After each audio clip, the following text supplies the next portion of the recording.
Assalamualaikum warahmatullahi wabarakatuh. Saya Diva Dwi Mutikasari dari kelas 11 AK1, Sabta Kemanusiaan 2.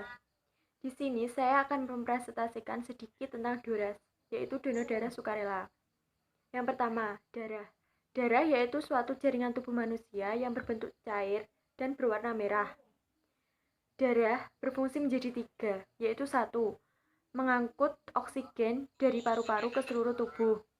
Yang kedua, mengangkut organ-organ dioksida dari sel-sel tubuh ke paru-paru dan selanjutnya untuk dikeluarkan. Yang ketiga yaitu memperbaiki sel-sel yang rusak. Yang kedua, kegiatan donor darah. Donor darah yaitu menyumbangkan darah yang bertujuan untuk transfusi darah. Sedangkan transfusi darah yaitu proses pemindahan darah seseorang yang sehat dan sudah memenuhi persyaratan yang disumbangkan untuk seseorang yang membutuhkan.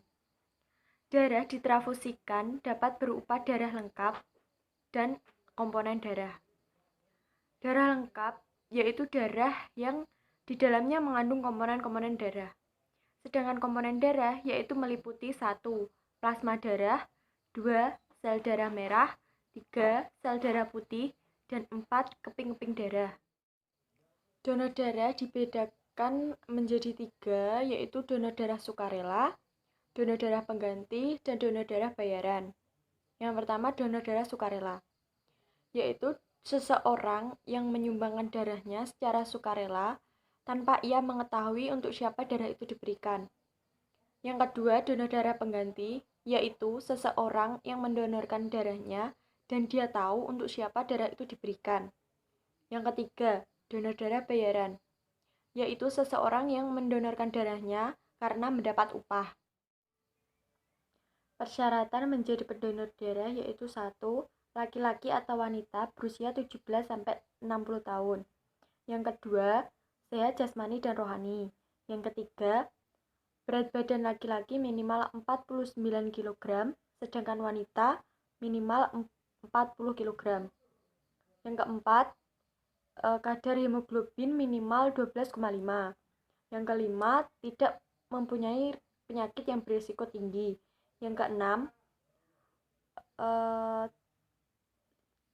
darah sistolik 100-180, sedangkan darah diastolik 50-100 mm. Yang ketujuh, bagi ibu hamil, wanita haid, dan ibu menyusui tidak diperkenankan untuk melakukan pendonoran darahnya. Ada beberapa keuntungan menjadi donor darah, diantaranya yaitu 1. Mendapat kepuasan. Yang kedua, keselamatan kita menjadi terpantau. Yang ketiga, tubuh menjadi sehat. Dan yang keempat, kita dapat memasuki organisasi PMI. Bagaimana cara menjadi pendonor darah? Caranya yaitu 1. Calon donor darah mendatangi unit transfusi darah. Yang kedua, mengisi formulir tentang riwayat kesehatan. Yang ketiga, petugas memeriksa calon pendonor darah apakah calon pendonor darah tersebut memiliki penyakit yang serius. Yang keempat, melakukan transfusi darah. Dan yang kelima, calon atau seseorang yang ingin mendonorkan darahnya tersebut mendapatkan kartu setelah mendonorkan darahnya kepada seseorang yang membutuhkan. Sekian presentasi donor darah sukarela saya. Apabila ada salah kata, mohon maaf yang sebesar-besarnya. Wabillahi taufik wal hidayah. Wassalamualaikum warahmatullahi wabarakatuh.